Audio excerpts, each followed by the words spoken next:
Welcome back. If you're new here, my name is Dave. If you're not new here, it's still Dave. So if you can't tell, I'm out in the bee yard.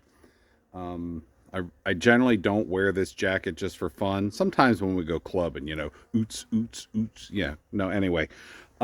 Sorry, I'll stop. Yeah, we're in the bee yard. And we're doing one last thing here in the bee yard before we kind of say, I guess, good night for the winter, goodbye for the winter, au revoir. Not, it's never goodbye. See you on the next on the other side, that sort of thing. And what we're doing here is, it's getting ready. Today's a nice day. Today's probably 60 already. It's not even noon. It's Sunday, and we've got the bees. It's November. They're close to getting. We're right at our first frost date. Now we did have a frost in. We did have a frost in October, right at the end of October, right before Halloween. That was very, very. Chickens are acting up. That's very early for us. However, we haven't really had one since. In fact, it's been nice weather, but cold weather's coming. So we're doing one last thing. We're not going to break apart the beehives. At this point, they've worked so hard putting propolis in all the cracks and making sure everything's sealed up tight. We don't want to break that apart. Not this time of year. That's a summer thing. We'll break that up and scrape out all that propolis. But here for the winter, we want them to be as airtight and draft-free as possible. To that end, to help them survive during the winter, is we're going to put some blankets on them. And I'm going to turn you around here real quick. All right, yeah, you see we're here at the tractor.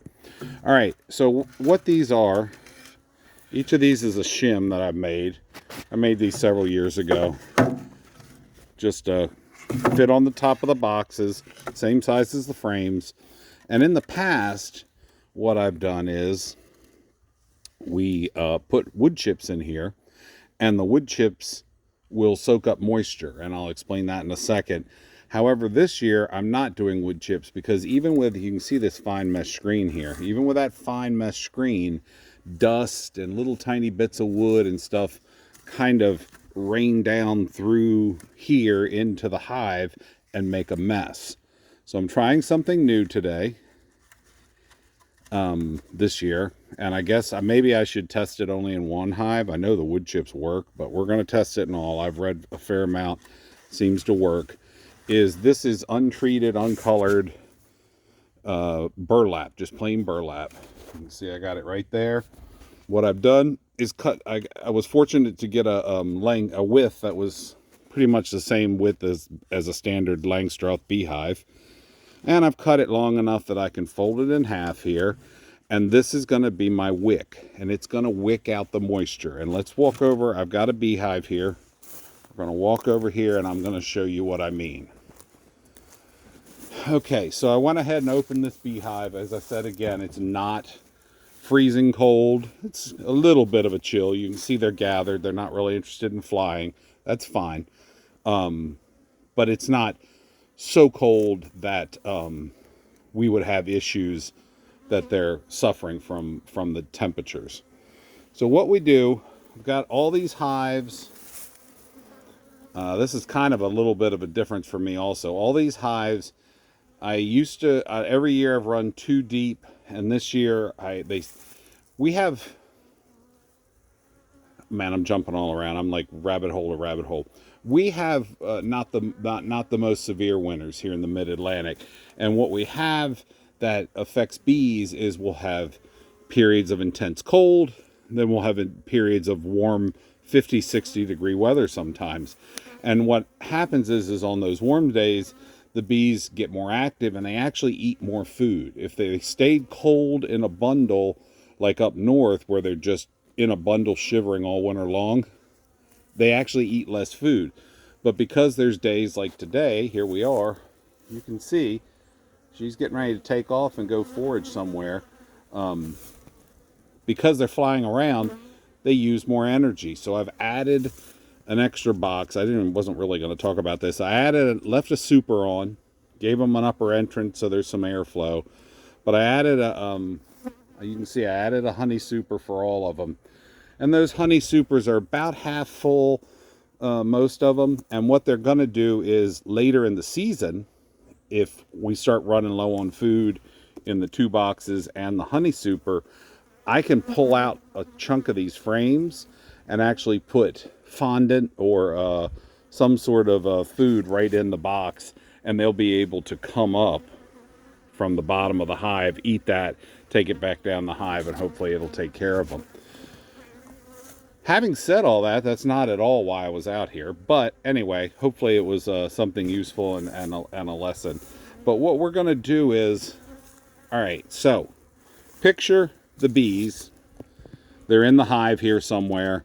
And right now, because it's warm, they're spread 3-dimensionally all through the hive, X, Y, Z axis.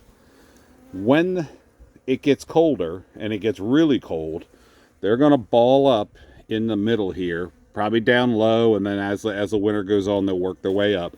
And they ball up on the frames, they have food, and they cluster around the queen to keep her warm. We've talked about this before. And what they do is like a buzzing, like a zzz, like a vibrating, and that keeps their bodies warm, keeps the internal temperature warm.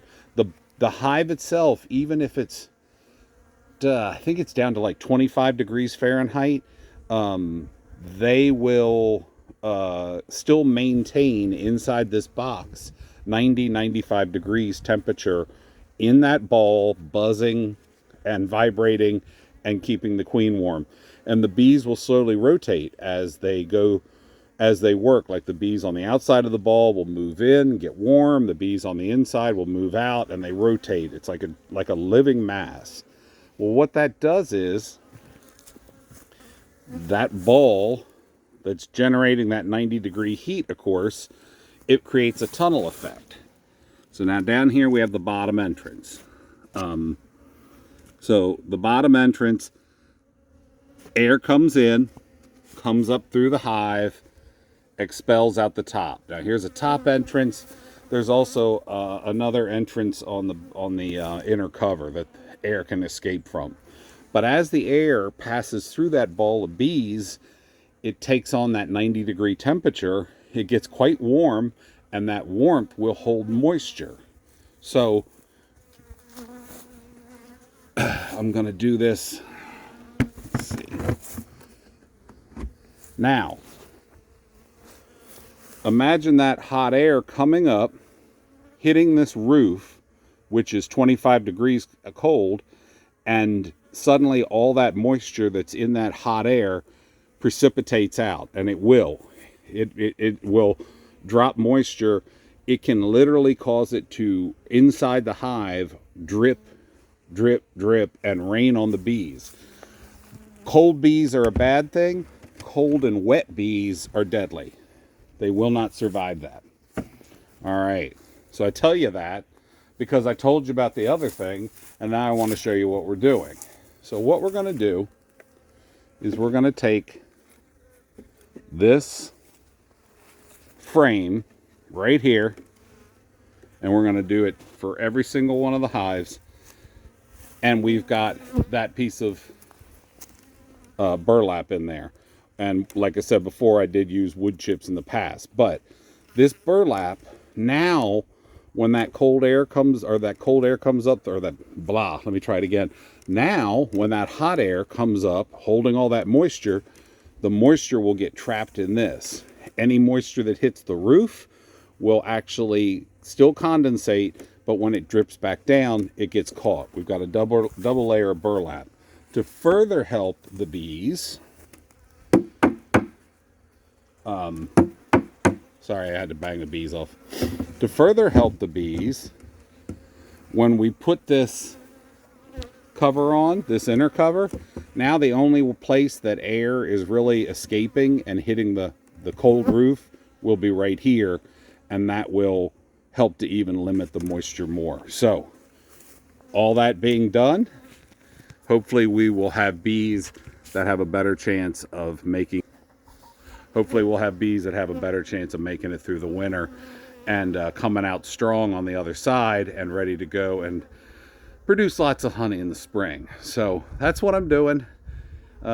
Yesterday we actually put up some mead for fermentation, I did not film it. I was in the house. There was a lot going on. It was really loud.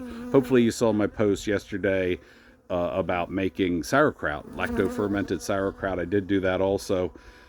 And I did put up a post with some pictures on that. But the mead making, we'll have to do a full, it'll be, oh my gosh, that'll be 2 or 3 episodes probably at least, because it'll go so long. In the meantime, that's what I'm doing. I hope you're doing something to stay safe. Excuse me. I hope you're doing something to stay independent.